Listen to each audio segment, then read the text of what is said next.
Pessoal, bom dia. Sejam bem-vindos ao nosso segundo webinar. Espero que todos estejam bem. Eu sou a Lia, responsável pela área de investimento na Syngenta Prev. O objetivo do nosso webinar é discutir basicamente 3 pontos. A gente vai falar um pouquinho sobre o resultado de abril, o pós-crise. Falaremos um pouquinho sobre a perspectiva econômica e depois a gente vai falar um pouquinho sobre a campanha de perfil e contribuição, ok? Aqui eu vou dividir esse webinar com outros painelistas. Aqui a gente tem a Francisca Brasileiro, que é a gestora estrategista da TAG, e o Dan Cava, que é o CIO da TAG. Nós temos o Nathan Batista, que é o consultor de risco, e nós temos a Sônia Fortes, que é a superintendente do plano. Bom, para começar, a gente vai falar um pouquinho sobre, antes de começar, na verdade, vocês podem fazer as perguntas no Q&A, tá? A gente vai respondendo ao longo da apresentação. Dan, então, para começar, você poderia contar um pouquinho da história do que aconteceu de março para abril, só para falar um pouquinho sobre os nossos resultados? Posso sim. Bom, basicamente, o mês de março foi o período mais agudo da crise econômica no Brasil e no mundo. E, ao longo de abril, a gente viu uma recuperação expressiva dos ativos de risco, não em cima de uma recuperação do cenário econômico, mas muito em cima de uma melhora na posição técnica dos mercados e de uma postura agressiva, tanto dos bancos centrais quanto dos governos, dando suporte à economia e liquidez aos mercados, né? Então, os resultados que a gente vê aqui, depois a gente fala um pouco mais a fundo sobre o cenário, eles refletem um mês de março, e a gente conversou ao longo do mês de março que naqueles preços que os mercados atingiram, parecia ter muita questão técnica superando até as questões econômicas. O cenário era um cenário muito incerto, era um cenário muito negativo, né? E a gente vai ver que ainda é um cenário incerto, um cenário muito negativo, mas o mercado ele sempre olha preços vis-à-vis cenário.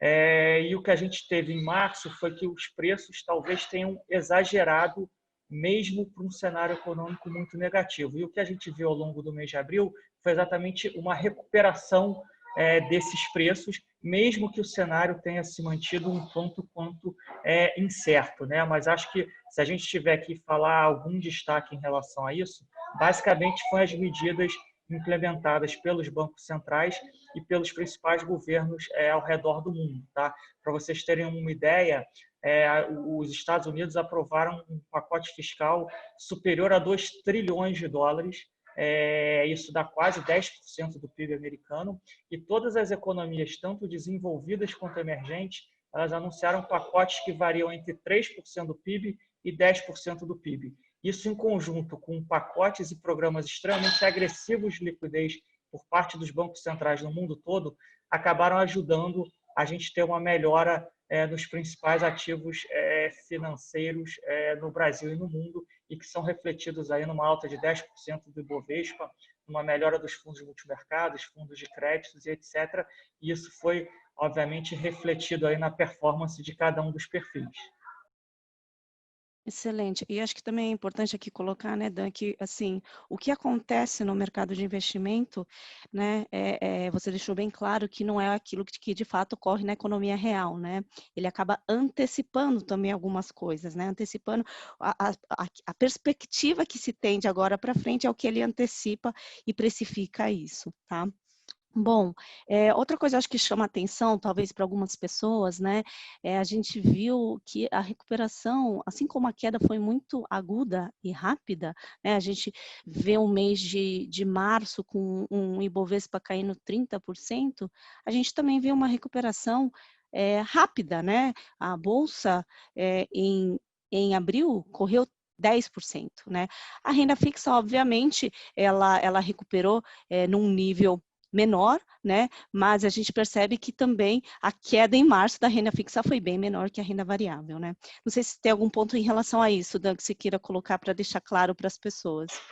Eu acho que a mensagem que a gente tem que passar aqui, que vai ficar bem clara ao longo da apresentação, é que a gente sempre tem que ter um portfólio balanceado e, obviamente, adequado a cada perfil de cada um, de cada investidor, de cada participante, né? E que a gente dificilmente vai acertar perfeitamente os pontos de inflexão, né? Essa crise, dada a origem dela, como ela começou, ela foi totalmente imprevisível, assim como a recuperação que a gente viu ao longo de abril e ao longo de maio, né? A gente não tem aqui os dados de maio, mas a bolsa está subindo aí mais 6, 7% nesse mês de maio. É muito difícil a gente querer acertar quando que o mercado vai piorar e quando que o mercado vai melhorar. Então, a gente sempre prega que a gente tenha portfólios balanceados, né? E o comitê de investimento da Singenta sempre preza por esse balanceamento dos portfólios, de estarmos alocados nos gestores corretos. E aí a gente vê como a longo prazo isso traz retornos consistentes acima do CDI, acima dos principais indicadores financeiros do mercado. Acho que a mensagem que a gente precisa passar é essa. Primeiro, que mesmo em períodos de incerteza existem oportunidades. E depois, para não tentarmos sermos pego tentando fazer uma mudança drástica de perfil em um momento de incerteza, porque vai ser sempre muito difícil acertar esses pontos de inflexão. Perfeito. Vamos lá. Aqui a gente mostra um relatório de 3 anos, e aqui a gente já coloca a previsão do resultado de maio. Esse resultado a gente tem até o dia 26 de maio, ok? Mas vocês percebem que dentro de uma janela de 3 anos, a gente já tem uma recuperação aqui, né? Diferentemente do quadro que a gente apresentava um mês atrás. Então, você vê que, por exemplo, o agressivo, ele já está com 37,8, o moderado 35,9, um conservador 33,2, né? E se a gente comparar com um CDI de 26,4 ou uma inflação, ou desculpa, um CDI de 20 e uma inflação de 9,5, é muito superior. Né? A gente está falando quase, por exemplo, de um agressivo de 200% a mais do que o CDI. Tá? Então, vocês podem ver que já temos uma recuperação relativamente grande. Eu acho, Lia, complementando, né, essa informação e já falando um pouco de cenário, essa informação de um CDI a 20%, acho que é o mais importante para tudo que a gente está conversando hoje. A ideia é a gente falar bastante sobre isso, mas eu acho que a principal diferença dessa crise para nós brasileiros é que pela primeira vez a gente está passando uma crise com os juros caindo. Todos os outros eventos da nossa história começava uma crise, o dólar dispara, a inflação disparava junto e as equipes econômicas aí, o Banco Central, eram obrigados a subir juros para controlar a inflação. Essa é uma transformação global, né? Tem vários estudos do porquê que a gente está vivendo uma era sem inflação. A tecnologia é um dos motivos apontados, porque eu consigo pesquisar preço, enfim, muda toda a forma de transação.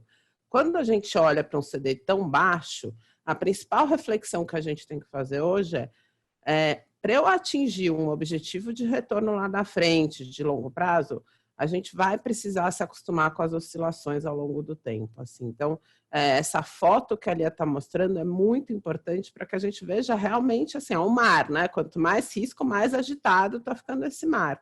Mas também no longo prazo, a expectativa é que as coisas vão se compensando. Isso é mais evidente agora com o CDI mais baixo.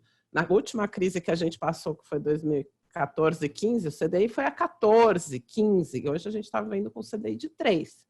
Então, esse ambiente de oscilação, ele vai passar a ser o nosso novo normal, como se fala para toda essa pandemia, né? Eu acho que é um ponto também importante falar o que aconteceu na pessoa física, né? Quando a gente olha os números do Ibovespa, a entrada de gente na Bolsa, né, até abril foi algo incrível, né? Acho que foi a primeira crise que a gente teve, que entrou entre entradas e saídas de pessoas na Bolsa, o volume de entrada foi muito maior. Né?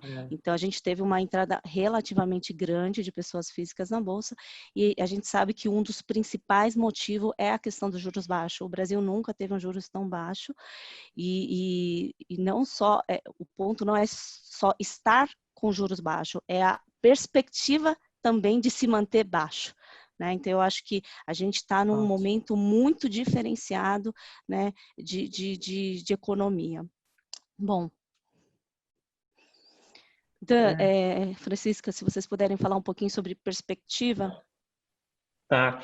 Eu vou fazer uma introdução rápida de como é que a gente está vendo o mundo, a evolução do cenário econômico da pandemia, e a Francisca vai me complementar aqui com alguns excelentes gráficos e slides que a gente preparou para vocês. A gente precisa separar o mundo em 3 grandes blocos, tá? O primeiro bloco é China/Ásia, o segundo bloco é o bloco europeu e o terceiro bloco são as Américas, onde entra os Estados Unidos e o Brasil, tá? Por que a gente está separando o mundo em 3 grandes blocos? Porque o ciclo da pandemia ele atingiu cada um desses blocos em um determinado momento do tempo, né? Quem está acompanhando essa situação viu que ele chegou na Ásia, principalmente na China, no final de janeiro, e o auge da crise na China foi ao longo de fevereiro. Então, quando a gente entrou março e abril, a gente já estava vendo uma recuperação, uma reabertura da economia chinesa.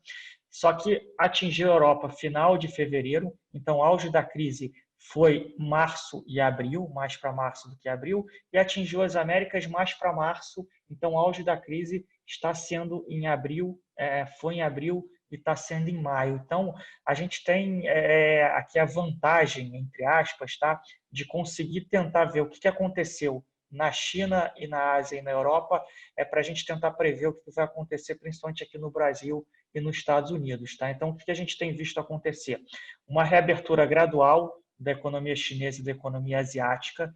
Essa recuperação e essa reabertura ela é muito desigual entre os setores industriais e o setor imobiliário de infraestrutura, ele se recupera muito mais rápido, porque o dinheiro chega mais rápido dos pacotes econômicos e a indústria, principalmente, geralmente são itens essenciais do dia a dia das pessoas, só que o consumo e o setor de serviços ele demora muito a voltar, né? Porque você ainda não teve nem na China a reabertura de cinemas, teatros, restaurantes, etc. Então, é uma recuperação que ela acontece, só que ela é muito desigual. Isso tem implicações importantes para a maneira como a gente vai investir, né? Então, a gente gosta de dizer que a gente não pode minimizar de forma alguma a gravidade da crise, né, em termos econômicos e em termos sociais. É uma crise desastrosa, muito triste, muito aguda, mas como investidores, a gente às vezes precisa parar e pensar racionalmente que toda crise ela traz oportunidade. No sentido de que você vai ter empresas e setores que vão sair fortalecidos e você vai ter, infelizmente, empresas e setores que vão sair enfraquecidas ou que nem mesmo vão conseguir passar pela crise. Tá? Então, a gente já começa, isso fica muito claro com a recuperação que a gente vê acontecer na China e agora, nos últimos 15 dias, a gente começa a ter um cenário de retorno, de retomada e de recuperação da Europa, né? As principais economias atingidas pelo Covid-19, Espanha, Itália, França, Alemanha, começam a reabrir e é um cenário muito parecido com o cenário que a gente viu na China, né? O setor industrial se recupera muito mais rápido, as fábricas retomam de uma maneira muito mais rápida, só que o setor de serviços demora um pouco mais a retomar. E aí o Brasil e os Estados Unidos eles estão no terceiro ciclo, né, onde o ápice da crise, o auge da crise ainda não aconteceu. Né? Infelizmente, a gente ainda está numa situação de que essa curva ainda não conseguiu, né, tá aí no slide 5, tá refletido, a gente ainda está numa curva ascendente. A gente tem que levar em conta que o Brasil e os Estados Unidos eles têm tamanhos continentais, então isso faz com que cada estado, cada cidade vai ter um ciclo num momento diferente. A gente começa a ver alguma melhora no ciclo em algumas cidades, algumas regiões do país, em outras não.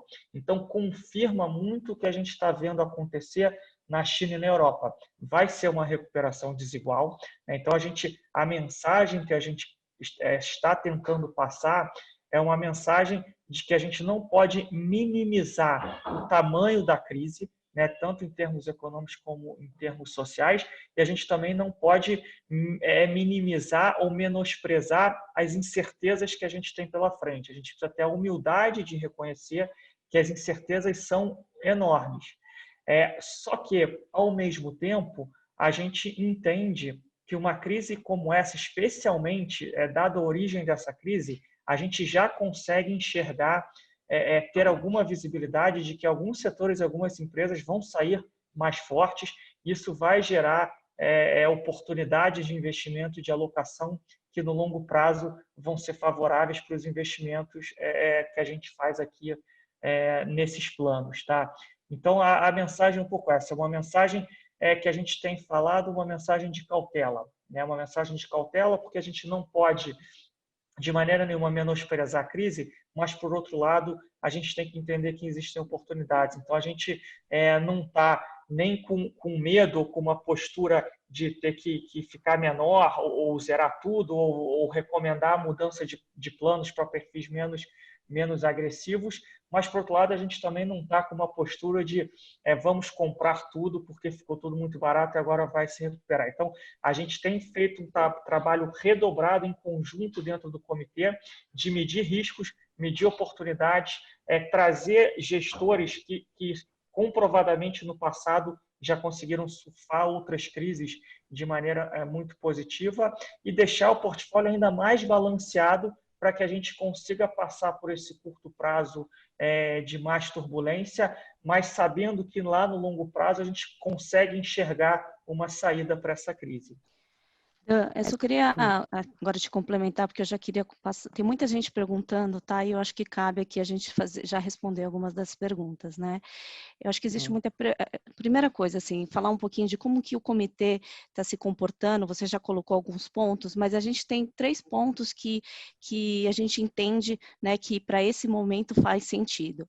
Primeiro, a questão de proteção, né? Cada vez mais a gente vem buscando proteger a nossa carteira de uma forma que a gente não seja tão impactado por essas grandes oscilações, seja através de ter uma exposição mais em moedas, em dólar, por exemplo, seja através de hedge, seja através de ter investimento em outros lugares também, né? Então, tem uma pergunta específica em relação se a gente está fazendo investimento no exterior. Depois eu vou pedir para a Francisca falar um pouco sobre isso, que foi exatamente a discussão que a gente teve no comitê de investimento desse mês. Esse é o primeiro ponto, então, proteção. O segundo é flight to quality, né, que é o ponto que o Dan colocou, né? Então, a gente olha para gestores de fato que conseguem navegar bem nesse ambiente, né? Quem são os gestores que vão conseguir identificar quais são as empresas de fato que vão se sair bem desse momento de crise? Lembrando que a crise ela pode ter afetado muito a todos, né? Mas no médio e longo prazo, né, os mais fortes vão ficar mais fortes ainda. É uma crise que favorece os oligopólios, certo? E o terceiro ponto é a diversificação, né? E a questão de ter uma carteira cada vez mais descorrelacionada, investimento no exterior, investimento em crédito, enfim, a gente tem que ter um basket. De nicho, né? A gente tem que ter um basket para fazer com que, de fato, né, a gente consiga ganhar valor no longo prazo, independentemente do cenário que a gente esteja vivenciando. Chica, você quer falar um pouquinho só sobre a estratégia no exterior? Acho que é importante as pessoas saberem o movimento que a gente está fazendo, né? Acho que pode juntar isso com o próximo gráfico, Lia, que é bem... fala muito do que está acontecendo no mundo, né? Então, o que a gente está vendo hoje, né? Qual que é o nosso papel? O nosso papel é olhar para todos os cenários, todas as classes de ativo, e entender onde eu tenho oportunidades, né? A gente até brinca, assim, é muito comum quando a gente conversa, eu acho que o nosso mercado está muito disciplinado em entender que a gente não pode realizar a perda, né? Então, caiu muito, eu não vou vender agora, isso é super importante. Mas, ao mesmo tempo, a gente tem que olhar daqui para frente, em diferentes horizontes, e ver onde eu vou ganhar mais para um determinado nível de risco, né? E esse é o nosso papel, a gente passa aí quase que 24 horas por dia em épocas como essa, fazendo isso no grupo. Então, no mundo, tem uma particularidade dessa crise, né? São muitas, né? Primeiro, a forma como ela foi, né? Ninguém nunca tinha visto nada similar. E outra, a rapidez. Então, realmente, como todo mundo entrou no estado de choque, a guerra, né, foi a queda mais acentuada de todos os ativos de risco, né? Bolsa, multimercado, crédito, tudo que tem um pouco de volatilidade caiu muito e muito rápido. Por outro lado, foi a recuperação mais rápida da história. E aí, obviamente, fica aquela pulga atrás da orelha. Opa, peraí, mas a gente está passando aí numa guerra e o que está acontecendo que já voltou, né? Alguns segmentos já voltou quase tudo, a Bolsa Americana já voltou quase tudo. A resposta para isso é a velocidade com que os bancos centrais agiram. Inclusive aqui no Brasil, a gente teve aprovações em tempo recorde, né? O programa da Caixa, apesar de estar aí algumas críticas, para o nosso sistema, nosso país continental, mais da metade das pessoas não tem cartão, não tem conta em banco, né?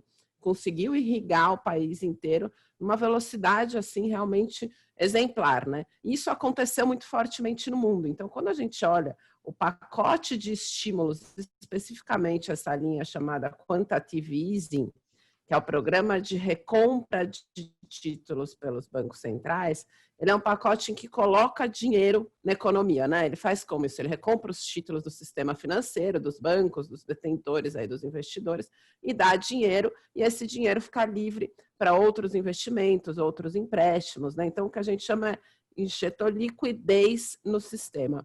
Para vocês terem uma ideia do tamanho da resposta que foi feita, esse programa é todo o programa que a gente vê aí de 2009 até 2019, foram 10 anos de quantitative easing nos países desenvolvidos, colocando esses estímulos aí econômicos, e agora em um ano a gente tem, né, na verdade em 2, 3 meses, a gente tem um programa maior do que foi feito durante todo esse período. Então essa velocidade de resposta dos mercados internacionais é muito nessa linha, e faz com que a gente tenha um certo conforto de que daqui para frente a gente não vai ter uma quebradeira geral. Na verdade, todas as declarações que o Banco Central americano ele fala nessa forma, né? Wherever it takes, para não deixar ter uma ruptura econômica, né? Onde começa o risco sistêmico, a gente chama. Uma empresa quebra, o banco quebra e rompe o sistema. Além disso, tem o fato de que essa é uma crise que favorece o setor de tecnologia, né, entre outros, assim, né, mas é uma transformação digital acelerada.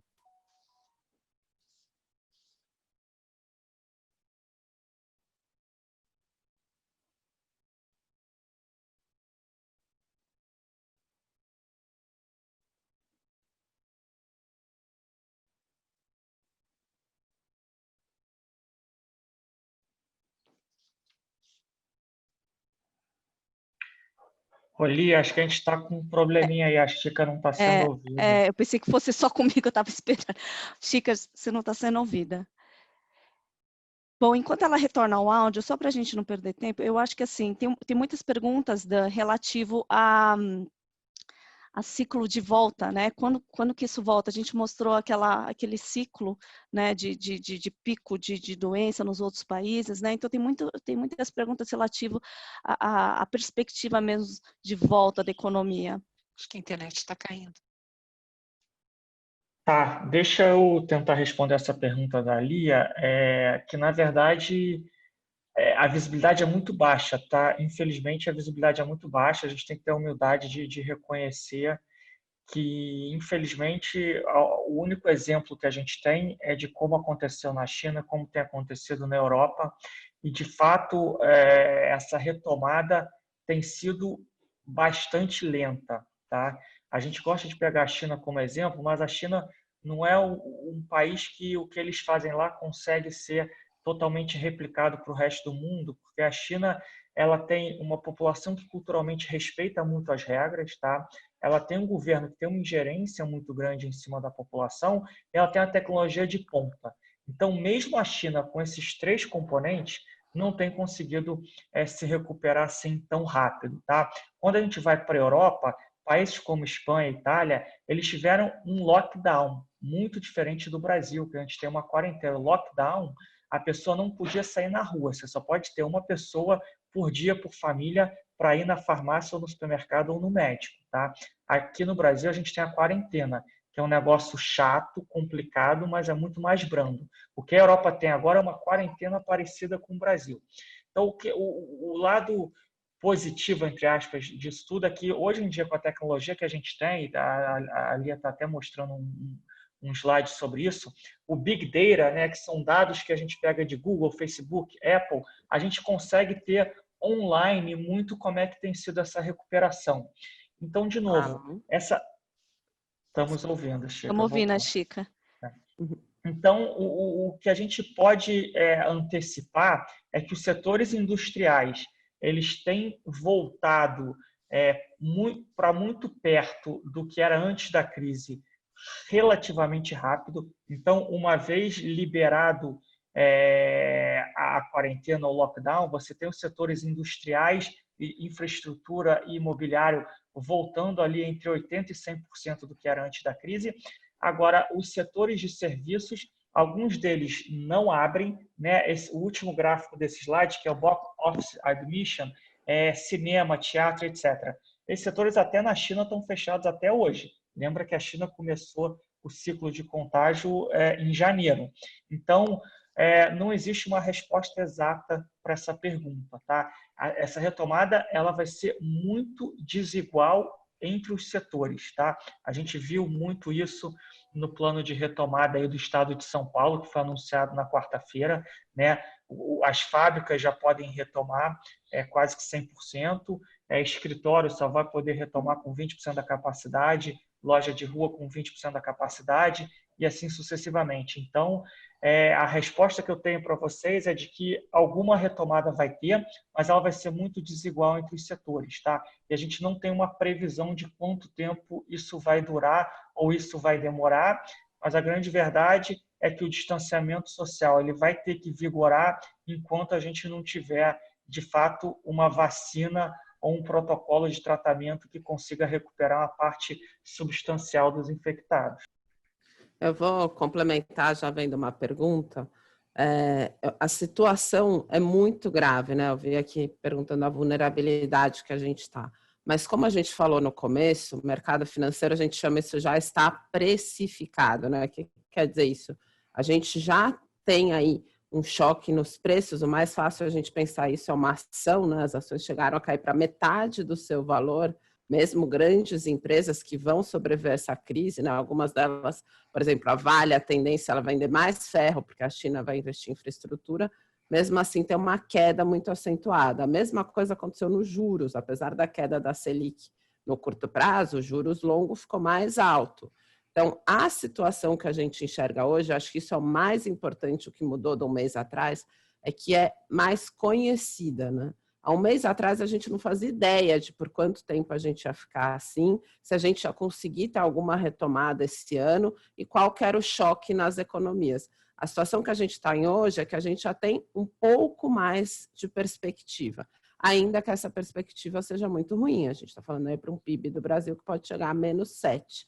Então, quando a gente olha para os investimentos, tudo isso está no plano de visão, né? Tudo isso está sendo considerado. Por isso, as amarras que a Lia comentou, a proteção que a gente faz para tentar minimizar os riscos é impossível zerar, né? Assim, não dá para a gente ter, de fato, um retorno de longo prazo que seja o suficiente para os nossos objetivos sem ter essa oscilação. Mas a gente faz algumas proteções para minimizar e busca cestas de ativos de muita qualidade, empresas pouco endividadas, papéis aí do título público que não sejam tão oscilem tanto, né, tão longos. A gente faz isso através de gestores ativos. E, por fim, a diversificação. Então, a gente tem muitas estratégias, todas elas tentando olhar para os setores que vão ser mais protegidos e menos impactados pela crise. Então, a vulnerabilidade do país existe, mas a situação que a gente está hoje de conhecer melhor nos permite aí fazer essa gestão, olhando para esses 3 pilares que são a disciplina do processo de investimentos. É nisso que a gente tem olhado, né? Só para complementar, desculpa, rapidamente, às vezes, e acho que especialmente agora, o índice Ibovespa que a gente olha, só falando aqui de renda variável rapidamente, ele não vai refletir exatamente o que está acontecendo no portfólio da Syngenta Prev, tá? A gente pode dar alguns exemplos, né? O índice, hoje continua sendo um índice que ele é muito pesado em empresas de commodities e no setor bancário. E os gestores que a gente investe, que a Francisca falou agora há pouco, eles muitas vezes quase não têm alocações nesses setores se eles acham que esses setores não são os setores que vão se favorecer desse ambiente. Então, se a gente pegar os gestores que a gente tem na carteira de renda variável, né, especificamente, são gestores que, se a gente pegar o período de 2012 a 2015, foi um período que o Ibovespa índice caiu 25%, mais ou menos. A gente teve nesse período uma crise na Europa e uma crise nos países emergentes, e o Brasil foi afetado para uma situação econômica devastadora. E mesmo com o Ibovespa caindo quase 25% nesse período, a gente tem gestor que está na nossa carteira que subiu 40%, 25%, 60% nesse mesmo período. Então, a mensagem que a gente quer passar é que existe oportunidade de investimento, mesmo nos momentos de incerteza e mesmo nos momentos de crise econômica, e acho que é um pouco esse trabalho profundo que a gente faz dentro do comitê. Chica, acho que vale a pena você retomar a questão do investimento no exterior. Você ficou um tempo sem falar, eu acho que é importante. Eu não sei exatamente quando caiu, peço desculpas, não sei qual foi a falha aqui. Mas vamos lá. Então, quando a gente olha para o exterior, né, acho que esse é o foco. Primeiro, a gente tem essa situação de pacotes de estímulos rápidos e ágeis que dão um conforto para a gente de diminuir muito a chance de um pior cenário. O que é o pior cenário, né? E esse era um receio muito grande que a gente tinha no começo da crise. A crise econômica real se espalhar para o sistema financeiro, gerando uma quebradeira de bancos, como foi a de 2008. Então, nesse momento, no primeiro olhar, né, a gente vê aí um colchão de segurança para o cenário mais adverso. E aí tem todas as outras oportunidades. A gente está usando muito essa palavra oportunidade, mas acho que muito mais do que oportunidade é a gente olhar onde a carteira está mais segura, né? Por isso que a gente tem usado esse termo flight to quality, um voo para a qualidade. Então, todo o setor de tecnologia a gente não tem acesso aqui, a gente está estudando alguns fundos que a gente consegue aplicar olhando para esse segmento. Todas as empresas, né, que estão aí, as farmacêuticas, por exemplo, é um grande exemplo que tem um peso grande, né? Todo o setor de saúde tem um peso grande na carteira. E outras oportunidades que fazem com que a gente busque investimentos que são mais protegidos nesses cenários. Os investimentos mais protegidos acabam tendo uma rentabilidade boa, porque as pessoas estão buscando. Então, nesse sentido, eu queria complementar ainda, falando de novo da queda dos juros, né? Se você olhar qualquer investidor lá de fora, ninguém tem dinheiro no que eles chamam de cash, né? O CDI que a gente tem é o caixa, é o ativo de mais curto, menor risco, porque não vai realmente gerar um retorno no longo prazo. Em relação a isso, a gente tem uma migração para os ativos de risco lá de fora, dado que as taxas de juros estão mais baixas ainda. Esse movimento tem impulsionado também alguns setores. Então, a parte que a gente está fazendo do investimento é buscar diversificar outros setores, além de reduzir um pouco o risco no nosso país, que tem todo o ambiente político que é um pouco complicado. Mas, de novo, a gente quer passar a mensagem que a gente está ciente de tudo isso e considera tudo isso nos nossos cenários quando a gente faz a alocação dos perfis. Dan, agora, acho que você já começou a comentar isso um pouquinho no primeiro webinar, mas é importante tocar o que essa crise, de fato, nos trouxe, nos acelerou, né? A gente falou de algumas mudanças seculares, mas eu acho que é importante entender o que de fato, né, a gente tem de diferente, ou que foi acelerado a partir dessa crise. Você pode falar um pouquinho? Lógico, primeiro que assim, a gente gosta de deixar claro que a gente tem uma visão muito cética em relação a isso, no sentido de que a gente tem lido muito, ouvido muito na mídia de que o mundo mudou, os hábitos mudaram. E a verdade é que essas mudanças elas já vinham ocorrendo, né? Elas vinham ocorrendo há 5, 10, 15, 20 anos e elas foram simplesmente aceleradas por essa crise, né? As pessoas, as empresas tiveram que se adaptar rapidamente, né? Tem um dado interessante, um gráfico que tem circulado aí no mercado, que mostra o ganho de market share do varejo online em relação ao varejo físico nos Estados Unidos, né? Então, o varejo online ganhava 1% de market share por ano nos últimos 10 anos. E em 2 meses da crise, a gente ganhou 10%. O varejo online ganhou 10% de market share em 2 meses, ou seja, teve uma aceleração de 10 anos em 2 meses no tocante ao varejo online. Então, é só para a gente dar alguns exemplos, né? Então, tem a questão do varejo online, não só no mundo como no Brasil. A gente vê isso muito claro na Bolsa, né? O resultado das empresas de varejo, a gente vê que as empresas que investiram muito no varejo online, elas estão tendo um crescimento surpreendente e espetacular. E as empresas que não investiram no varejo online, ainda dependiam muito de lojas físicas, estão sofrendo muito com o fechamento das lojas.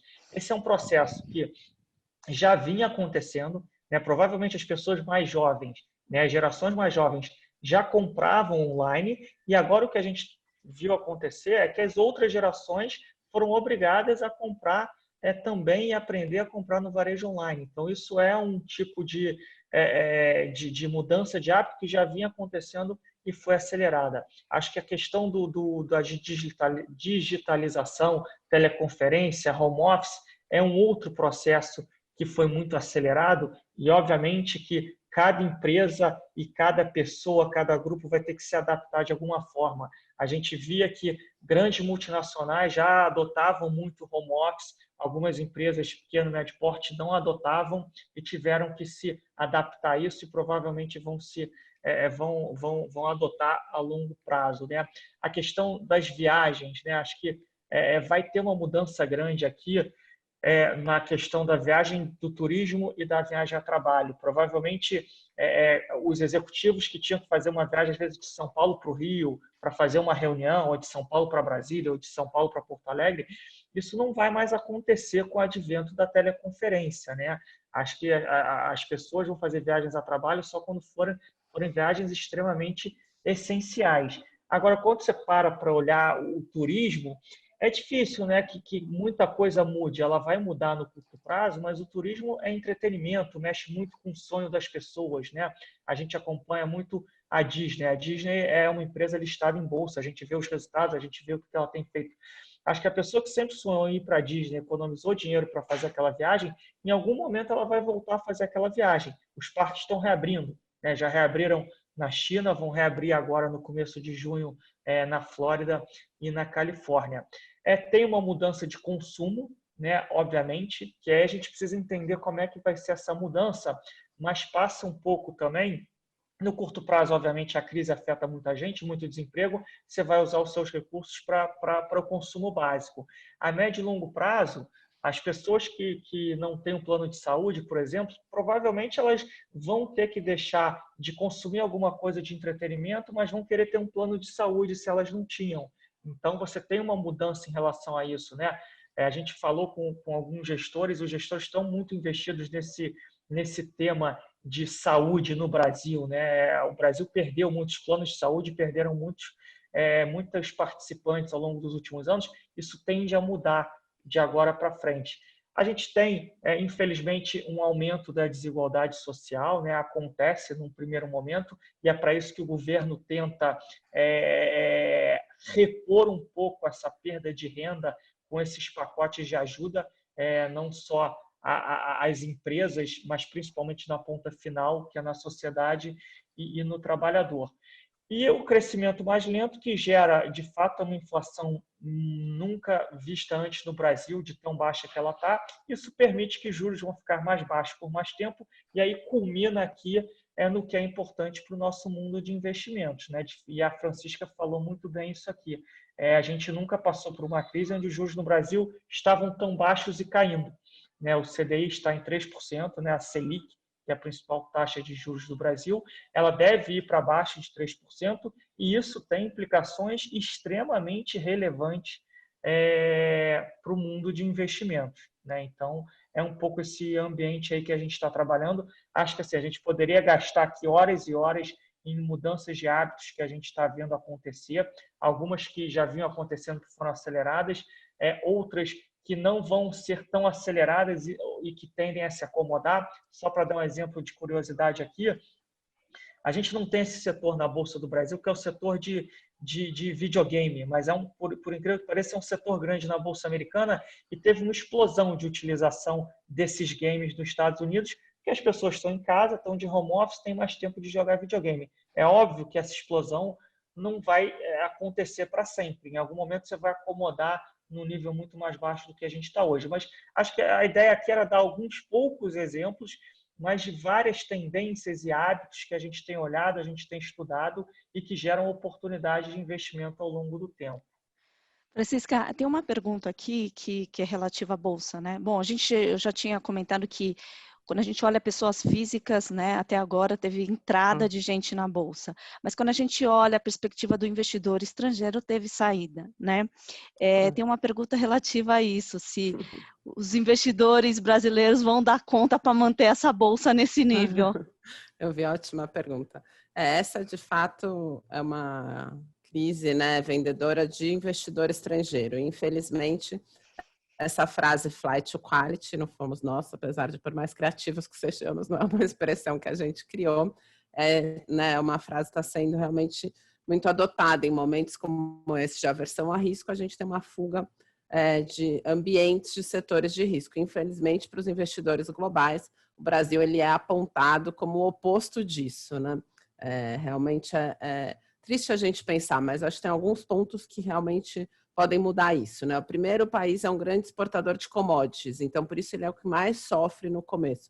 A gente, para o mundo, é considerado um grande celeiro do mundo, né? Ele é visto ainda como muito da sua economia vindo de commodities, ainda que localmente a gente saiba que o peso disso é muito menor do que já foi em outros momentos, né? Como era, por exemplo, na crise de 2008, hoje esse peso é muito menor. Então, esse foi um dos primeiros momentos. E aí a gente vê que nos últimos dias, na verdade, naqueles gráficos até que o Dan passou, né, é justamente o que tem puxado a retomada e dado alívio para o câmbio, é a melhora do consumo de commodities no mundo, aí puxado principalmente pela China, né? Então, muito do nosso comportamento local, ele reflete essa visão que é mais simplista e não tem jeito. Você imagina um fundo de pensão que já investe aí pelo menos 50%, 60% dos seus arquivos globalmente, ele não faz um stock picking Brasil, né? Eu tenho até uma amiga, inclusive, que é CIO de um grande fundo de pensão lá de fora. Francisca, traduz stock picking. Desculpa, boa. É escolha de ações, né? Ele não vai olhar para o Brasil, onde eu tenho oportunidade, quais são os setores, não entra nesse nível de detalhe. Então, isso leva a uma saída em massa do país, que foi o que aconteceu no primeiro momento. Depois veio o fato de que isso levou a uma super desvalorização da nossa moeda, né? Então, o pessoal olha e fala, ixi, deve ter alguma coisa errada com aquele país, mais uma onda de saída. Em terceiro, é o fato da gente ser um dos países mais endividados, né? E aí é que eu quero chamar a atenção. Então, entre os países em desenvolvimento, o Brasil já vinha com uma dívida muito alta, e aí, no primeiro momento, tem um risco, e aí é onde o nosso risco é maior, é isso que a gente fica acompanhando na lupa, que é um desequilíbrio fiscal. O que significa isso? Quando eu olho a trajetória da dívida pública versus o PIB, a gente conseguiu, com a reforma da Previdência, né, inverter uma trajetória que era só subindo para uma trajetória que cairia.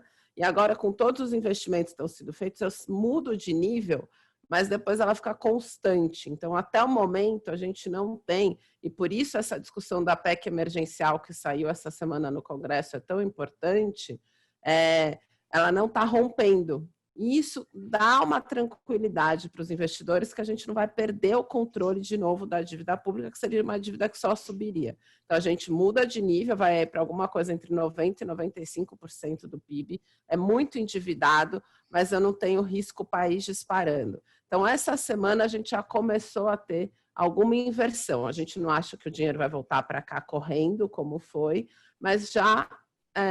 pior, parece que já ficou para trás também nesse sentido, né? Dado com a melhora aí do ambiente político e aquela aprovação vetando o aumento dos funcionalismos públicos com outras aprovações. É tudo muito instável do lado político, por isso que a gente olha aqui na lupa diariamente cada notícia e a nossa bolsa oscila tanto, mas se a gente conseguir ter esses 3 pilares melhorando, a gente deve começar aos poucos também ter a retomada do investidor estrangeiro, porque em dólar a nossa bolsa não recuperou praticamente nada, né? A gente continua sendo a bolsa aí mais desvalorizada globalmente. Então a gente já está vendo uma mudança de perspectiva.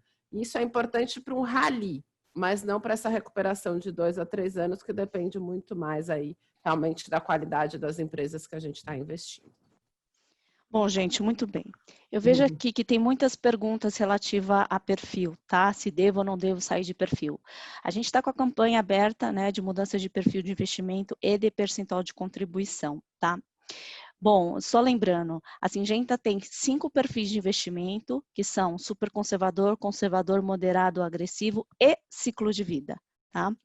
E também a gente está fazendo essa campanha de percentual de contribuição. Então, a cada 6 meses a gente faz essa campanha e é importante vocês saberem que vocês podem alterar esse percentual de contribuição. Então, a gente percebe muitas pessoas estão pedindo empréstimo através da Syngenta Prev, mas é importante que vocês saibam que existem outras opções de você ter esse dinheiro. Se você pode diminuir esse percentual de contribuição hoje, né? E daqui 6 meses você pode aumentá-lo novamente, tá? Então, aquelas pessoas que estão precisando de fato de dinheiro de curto prazo, né? Vocês têm a opção de mexer na contribuição da Syngenta Prev hoje, tá?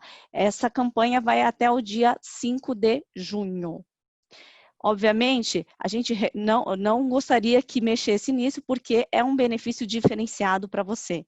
Lembrando que a cada R$1 que você deposita, a Syngenta deposita R$2, fora a rentabilidade do nosso plano. Ok? Agora, vamos partir para as principais perguntas que a gente recebeu, e aquelas pessoas que querem fazer perguntas também podem fazer através do Q&A. Sônia, você quer falar alguma coisa? Lia, só uma observação. Eu já dei uma olhada nas pessoas que estão fazendo as opções nesse momento, que vai até o dia 5, e muita gente saindo do agressivo e indo para o super conservador. Então, acho que era hora de dar um reforço dizendo que super conservador realmente é só para aquela pessoa que já está com uma certa idade, já aposentada, enfim, tocar um pouco nesse ponto que eu acho que é importante, tá? Então, eu acho que tudo que vocês falaram até agora ajudou bastante, mas era bom reforçar que isso está acontecendo. Então, por favor, fiquem alertas, tá? Excelente. Então, vamos lá. Eu coloquei aqui as principais perguntas, tá? E a gente vai responder todas elas. Então, quais são, né? Então, acho que tem muita pergunta relativa à perspectiva. Eu acho que o Dan e a Chica já respondeu em relação a isso. Tem a questão de devo ou não devo mudar de perfil, né? Tem a situação que eu sou jovem, mas eu quero estar no perfil super conservador. Quais são as consequências disso, tá? É hora de mudar para um perfil mais agressivo? Ou para um perfil moderado? É hora de mudar para um perfil mais conservador? O que se espera do perfil super conservador? E quais são os riscos de cada perfil? Essas são as principais perguntas que a gente recebe das pessoas, tá? A gente vai tentar responder elas através de algumas análises que a gente fez. Se vocês tiverem outras além dessas, por favor, escrevam no Q&A, tá? Para a gente conseguir captar. Francisca. Vamos lá. Eu adoro esse gráfico, porque, né, esse desenho, esse smart art aqui, porque a gente tem que pensar e a gente não pensa, tá? Não são só vocês, assim, mas de fato o planejamento para aposentadoria ele começou a fazer mais sentido, mas eu já dei palestras em próprias consultorias sobre a previdência, assim, em bancos, e as pessoas realmente elas não têm o hábito ou não têm na cabeça a sensibilidade do que é a projeção para aposentadoria, né? Então, a nossa aposentadoria ela é feita de 3 pilares. O primeiro delas é a rentabilidade, não tem jeito, assim, né? A gente vai ver aqui um pouquinho a coisa ao longo do tempo tem um impacto muito grande no benefício de longo prazo, né? Dizem que o Einstein, uma vez, e essa frase realmente é atribuída a ele, falou que o que ele não conseguia entender em matemática era como que investimentos, né, 20 mais 20 mais 20, em 4 anos vira 100, e não 5, que é os juros compostos, né? E esse realmente é o impacto da rentabilidade e é o pilar mais importante, por isso a gente vai tentar conscientizar, vamos tentar sensibilizá-los da importância disso ao longo do tempo. Tá. Chica, inclusive, no aplicativo, a pessoa consegue visualizar o valor da contribuição que ela fez, o valor que a empresa fez e a rentabilidade. Isso é nítido, tá? Então, é super interessante esse ponto. E fazer as simulações, né? Então, acho que era isso que eu ia falar. Façam muito para vocês terem esse planejamento. Mas mesmo sem simulação, ele mostra a realidade. Quanto você já pôs, quanto a empresa pôs em seu nome, quanto foi de rentabilidade do total do seu saldo, tá? Isso é muito visível, bem claro. Chica, só peço para interromper um pouquinho, porque o Nathan vai precisar sair. Eu queria que ele falasse dos juros, a força dos juros compostos. Perfeito. A força do 1%, né? Eu acho que, assim, só para deixar bem claro aqui, tem muito participante que nos pergunta, poxa, mas a diferença, às vezes, entre os perfis é tão pequena, às vezes é 1%, 2% ao ano. Isso, para mim, não é... Será que, de fato, isso é significativo? E aqui a gente vai demonstrar o quanto isso representa na sua aposentadoria. Obrigado, Nathan, Lia. por favor. Obrigado, Lia. Então, esse é um exemplo, assim, que, assim, ele é bem ilustrativo, porque é um exemplo teórico, né, assim, de um caso onde você vê, né, que um participante ao longo de sua vida de contribuição, né, tá? Ele acumula os seus recursos a 3 diferentes taxas de juros. No canto esquerdo, ele acumula 1% de juros, 1,5% real, no meio 2,5% real, e na direita 2,4% real. Então, assim, vai crescendo, né? Então, é como se fosse uma modulação de perfil, um perfil mais conservador, um mais moderado e um mais arrojado. Vai, esses 3 grupos. E aí, dado que o horizonte, né, da poupança previdenciária é longo, né? Você imagina que o participante ele ficou 30 anos, né? Assim, contribuindo, tá? Com R$1.000, né? Então, um exemplo hipotético. Ele pode ter feito isso ao longo do tempo desses 30 anos a R$1,5 ou a R$2,5 ou a R$4. Muito bem. Quando ele pede o benefício, né, para transformar em aposentadoria, então imagina, ele foi engordando, né, o seu saldo, né, a sua poupança, o seu saldo de conta foi engordando, e quando ele vai pedir, né, vai transformar esse saldo numa aposentadoria, a pergunta é, qual que seria o valor na hora da concessão, né, dessa aposentadoria, desse benefício, tá? Então, essa aposentadoria, no caso, primeiro ali no canto esquerdo, ela corresponderia a um benefício de mais ou menos R$2.471, tá?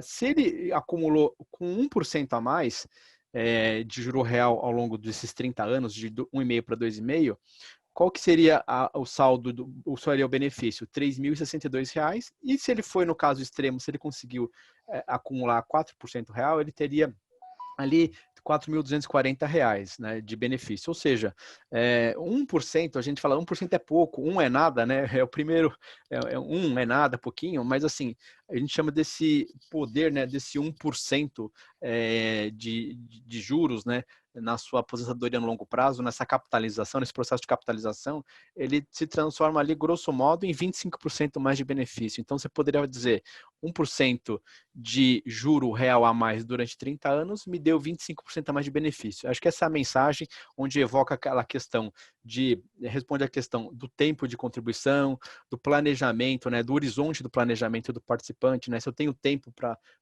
sou uma pessoa jovem, eu tenho tempo mais para acumular, isso é bem-vindo, né? Que ele olhando aqui, ele possa tomar uma ação em favor de si próprio, né? Usando o tempo a seu favor, né? Tá?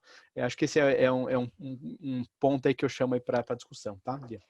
Não, perfeito, Natan. Aqui, só deixando claro, primeiro, né, aqui não é exatamente o caso da Singenta em relação ao nosso plano. Aqui a gente não está considerando 2 para 1, tá?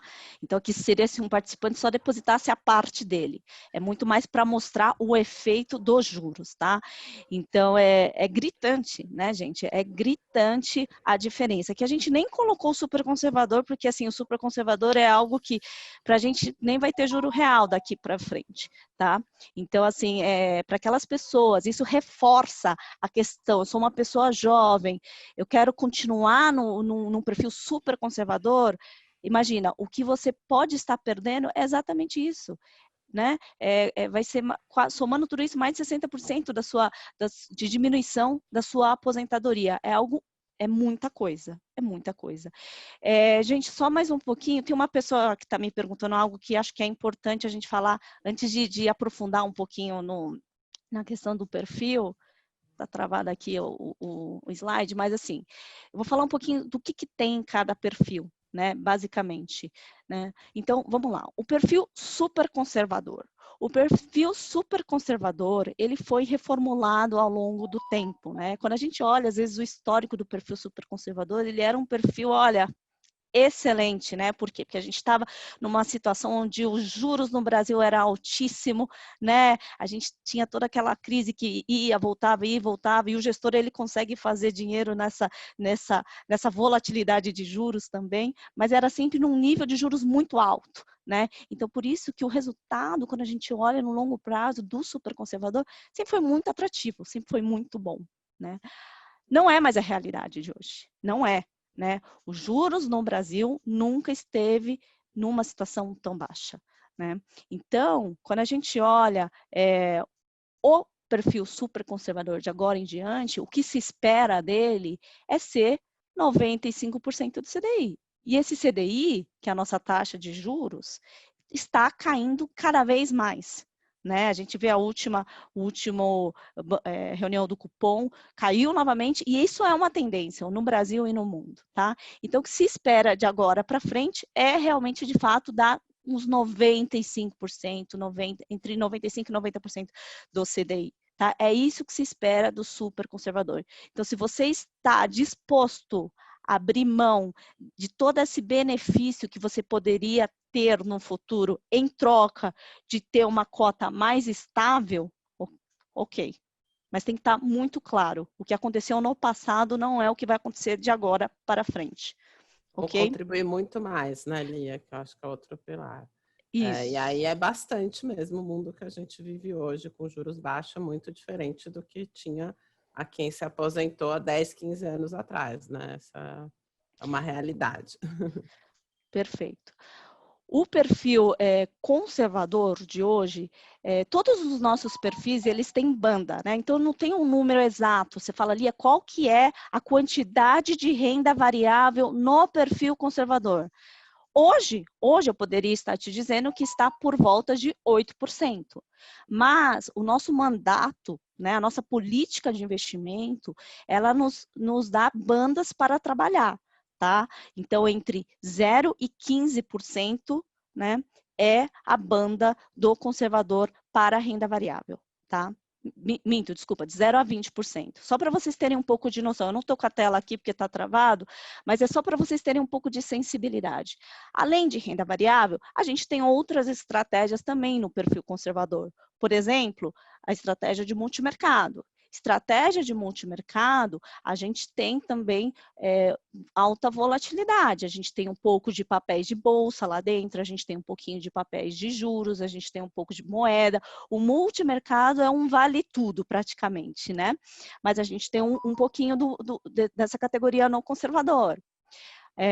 A gente tem a nossa renda fixa, que é a principal estratégia do conservador é a renda fixa.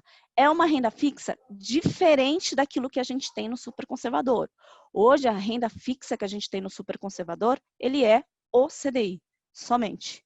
Ok? A gente tem um pouquinho de empréstimo também, que a gente tem empréstimo a participantes, que isso vem a favor desse perfil, tá? Que dá mais ou menos 1% ao mês.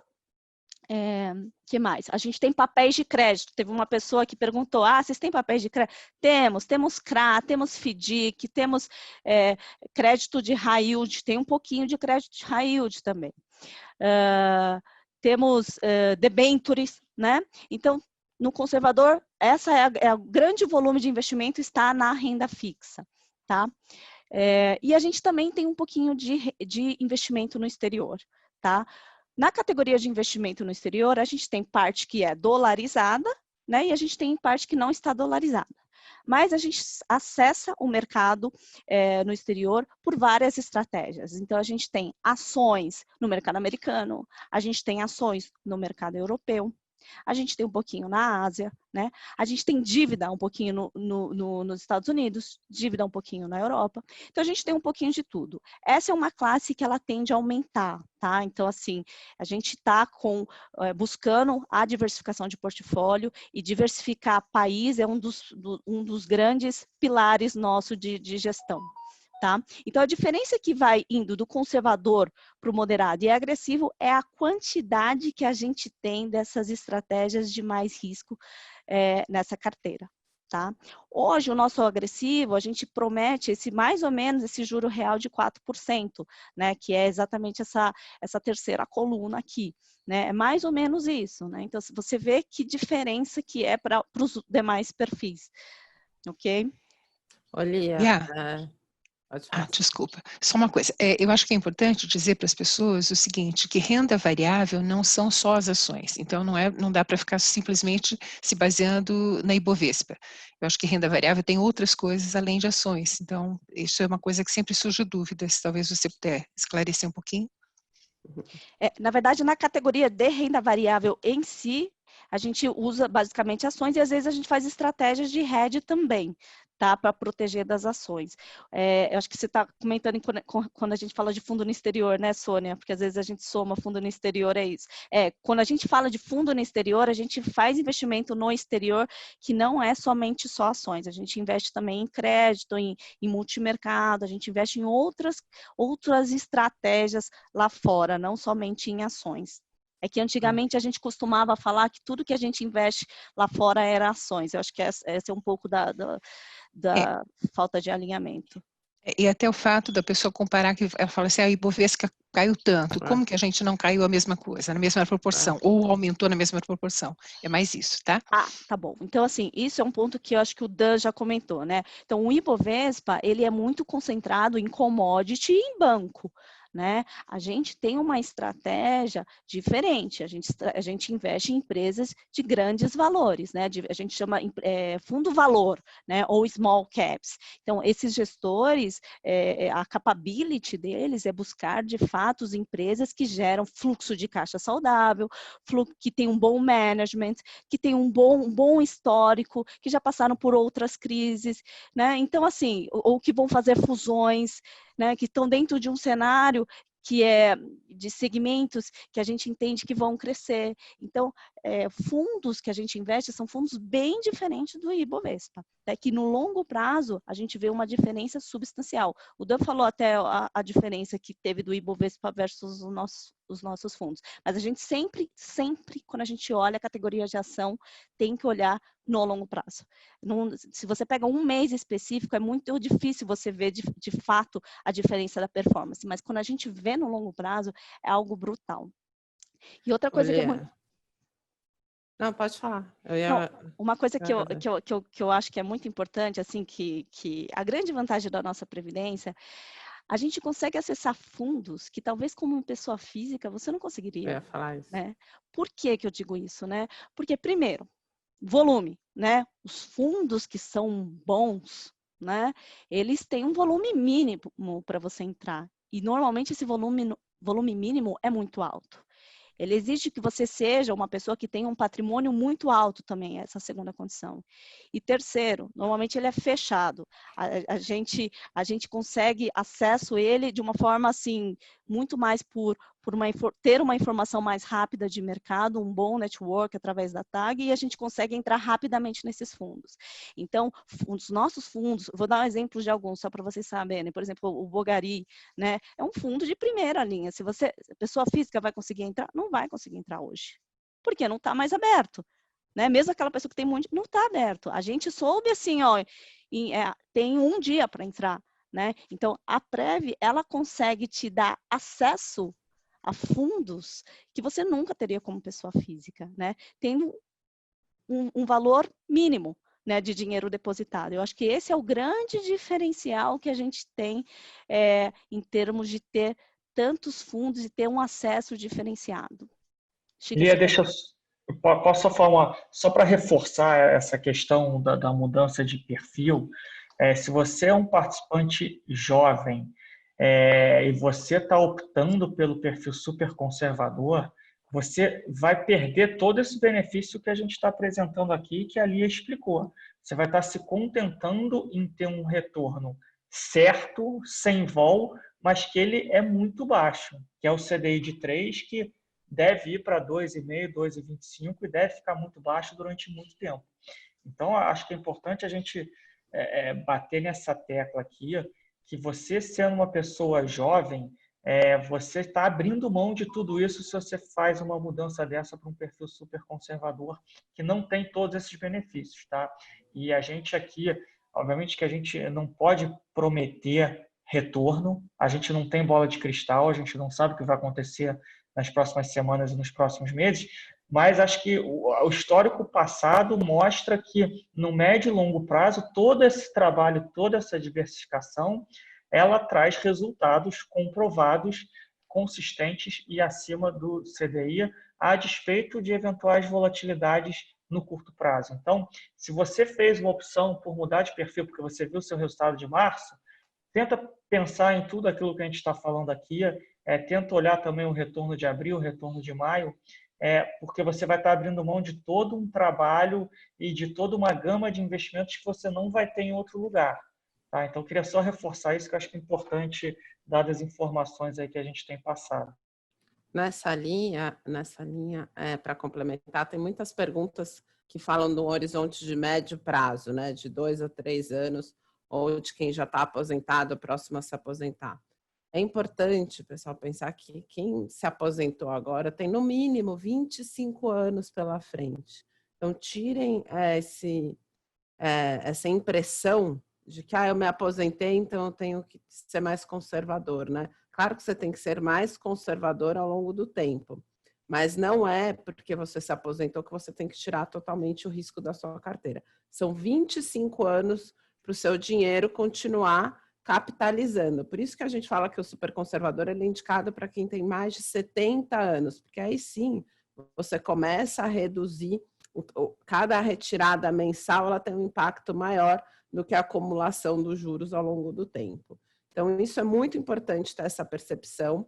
E, claro, ao longo do tempo a gente deve ir reduzindo. Mas aí, nesse sentido, o melhor momento a fazer não é no auge de uma crise. Assim. Então, como o Dan falou, a gente não sabe qual vai ser a extensão. Pode ser que a gente passe aí 2, 3 anos sem nada de crescimento, ainda numa situação muito ruim, o que não necessariamente vai ser o reflexo dos nossos investimentos. A gente falou isso bastante aqui.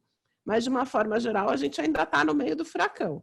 Então, a tolerância a risco, ela é uma conta que não tem uma única solução, né? Cada uma tem a sua. Tem pessoa que olha todo mês, vê uma queda muito ruim e é muito traumático, mesmo que ela veja que vai recuperar. Então, no auge do furacão, ali mostrou, em 3 anos, a gente está muito acima do CDI, né? No pior momento da história em termos de economia. Provavelmente, daqui a 3 anos, a gente vai estar numa situação bem melhor do que o que a gente está vivendo hoje. Ainda que a gente não esteja, façam essa gestão com muita calma. Assim. Não é porque você se aposentou agora que você precisa mudar, não é porque você está começando a receber a renda que você precisa mudar, porque cada resgatezinho mensal tem um impacto muito pequeno versus esse impacto que a gente está falando da acumulação. Então, e além disso, reforçar a mensagem do Dan, né? Assim, tem uma pergunta que eu coloco na Singenta Prévia, eu faço outro tipo de investimentos. Aí, sem dúvida nenhuma, o trabalho que o comitê da Singenta Prévia faz é muito excepcional, assim, realmente, mesmo em relação a outras previdências, tem uma sofisticação, um cuidado muito impressionantes. Mas se você pretende precisar desses 10 mil reais no curto prazo, aí o melhor lugar não é a Singenta Prévia, né? Se você vai precisar disponibilizar esse recurso. Se não for, certamente esse é o lugar onde você vai ter uma carteira mais completa, né? Para acompanhar, e mesmo a gente faz o nosso papel é gerar alfa, a gente chama, né? Além de todos os benchmarks que já são bem diversificados, toda essa disciplina do processo de investimentos, isso é mais do que comprovado, gera um retorno acima do que aquilo que as nossas metas colocam, né? E a gente tem conseguido consistentemente, a Singenta Prévia gera esse retorno, essa eficiência ao longo do tempo. Então, como opção de investimento, acho que não tem nenhuma outra tão completa aí disponível. Eu só queria falar um ponto que eu acho muito importante, que é em relação a, de fato, você reconhecer perdas, né? Quando uma pessoa está num perfil agressivo e ela sai e vai para um perfil super conservador, o que eu te diria é o seguinte: você não vai conseguir mais recuperar aquilo que você perdeu. Se você fizer esse movimento, você não recupera mais. Daí você vai falar, Lia, mas no passado eu fiz esse movimento e eu consegui recuperar. Mas a realidade do passado mudou muito para agora. Muito. Então, eu quero deixar bem claro aqui, eu sei que algumas pessoas fizeram essas decisões e eu pediria para refletir um pouco melhor sobre isso, mas existem em investimento, a gente separa 2 tipos de risco. Riscos permanentes e riscos momentâneos. Quando você toma uma decisão como essa, acabou, você reconheceu de fato o que você perdeu.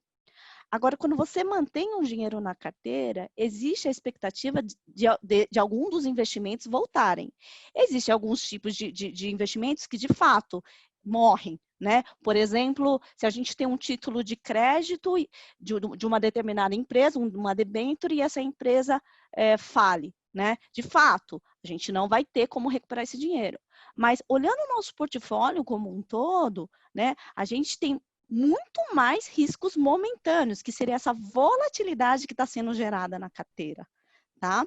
Então, assim, cuidado com esses movimentos de sair de um perfil agressivo, moderado e ir para perfis mais conservadores. Cuidado, porque não vai ter mais essa recuperação, tá? Se você está disposto a isso em troca de sentir mais confortável, que pelo menos você não vai ter talvez um resultado negativo no super conservador e tudo mais. Se você está bem com isso, tudo bem. Uma renda menor E uma renda ou menor, colocar né? muito mais dinheiro. Uhum. Eu gosto até de lembrar e mostrar para as pessoas o seguinte: em 2008, quando a gente teve a outra crise, quem estava no agressivo perdeu 8%. Muita gente saiu correndo e foi para o conservador. Naquela época não tinha o super. Só que no ano seguinte, o agressivo rendeu 32%. Então, a pessoa que perdeu 8% ainda deixou de ganhar no ano seguinte 32%. Então, a gente consegue quantificar, né, o quanto a pessoa que sai correndo atrás do prejuízo, achando, né, que tem que sair porque perdeu, pode deixar de ganhar muito mais. Então, não recupera mesmo. Tá? Eu queria, nesse sentido, adicionar, a gente está colocando aqui, acho que para quem tem tolerância a risco, a tendência no Brasil vai ser o que acontece em outros países que convivem com juros baixos há mais tempo, né? Então, por exemplo, nos Estados Unidos, mesmo uma pessoa que está aposentada tem bastante renda variável, né? Bastante a 20%, seria o nosso moderado, é o que é o perfil de um aposentado já avançado. Mas a gente fez um estudo muito profundo do que é o ciclo de vida, tá? Então, acho que é importante vocês terem esse conforto em relação à dúvida, qual que é o perfil adequado para a minha situação. A gente tem uma história que chama Gliding Path, né? Eu faço qual seria a minha trajetória de pouso indicada. E a gente fez um estudo olhando para as características do plano da Singenta, olhando para a população, olhando para o ambiente no Brasil e fez o que seria essa trajetória de pouso ideal. Então, para quem está inseguro, quem não sabe direito, a gente tem o ciclo de vida como essa referência.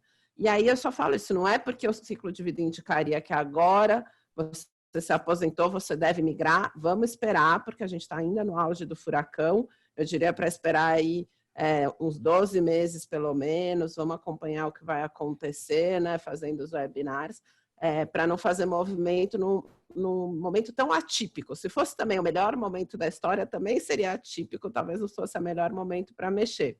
Então, em períodos atípicos, a melhor coisa é manter a sua trajetória que você está hoje. Se não, acompanhem essa desenhada para o perfil agressivo, que ela olha para todas essas questões.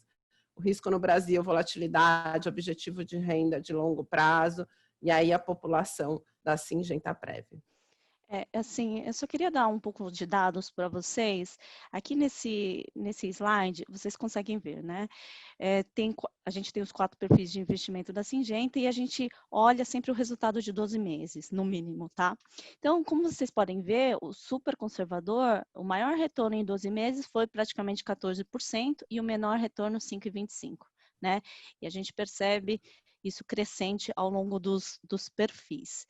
O que eu queria chamar a atenção é o seguinte, esse 5,25 aqui, o menor retorno do super conservador é hoje. Isso vai ser amanhã e depois de amanhã e depois de amanhã, sempre agora, de agora para frente, o menor retorno de 12 meses do nosso perfil conservador vai ser o atual, porque a taxa de juros está caindo, tá bom? É muito importante vocês entenderem isso e é muito importante também que vocês entendam que os outros perfis vai ter cada vez mais uma volatilidade grande, né? Porque cada vez mais para você conseguir, de fato, ter uma rentabilidade que atinja os nossos objetivos, né? A gente precisa tomar um pouco mais de risco. Obviamente, a gente tem toda a nossa política de investimento, onde a gente tem os nossos limites de riscos, né? Estabelecidos, a gente segue rigorosamente eles. Mas é importante que vocês acostumem também ser um investidor de renda variável. Eu acho que, às vezes, a gente não está tão acostumado a ser esse investidor. A gente sempre foi o rentista, sempre foi acostumado a ganhar dinheiro com CDI ou com IMAB, que é algo muito mais simples, né? E nunca esteve tão presente na Bolsa. Então, vocês que são novos investidores nos perfis moderados e agressivos, eu quero que vocês tenham paciência, porque esses perfis, de fato, eles trazem uma volatilidade muito grande, mas no longo prazo eles tendem a dar uma expectativa, a trazer uma expectativa de retorno maior. Bom, pessoal, tem algumas perguntas relativas à data, tá? Então, é até o dia 5 de junho a data de mudança de perfil, de contribuição, tá? Vocês podem estar fazendo através do nosso site ou através do nosso aplicativo. Se vocês tiverem dúvida, vocês podem falar com a Sônia Fortes, com a Eliane Oliveira ou com a Magda, que elas podem dar todo o suporte de como fazer isso. E se vocês estiverem com dúvida de investimento, vocês podem me procurar, Lia Kunioshi ou Cíntia Silvia, que a gente toma conta da parte de investimento. Tá bom? Queria agradecer em nome da Syngenta Prev, a gente teve uma participação muito grande, foram 200 pessoas participando desse webinar, então fico muito contente das pessoas terem interesse e realmente estarem preocupados com o seu futuro. Qualquer dúvida, nos procure. Muito obrigada, pessoal. Obrigada, abraço. Tchau, tchau. Obrigado pelo convite aí, conte conosco. Obrigada a todos.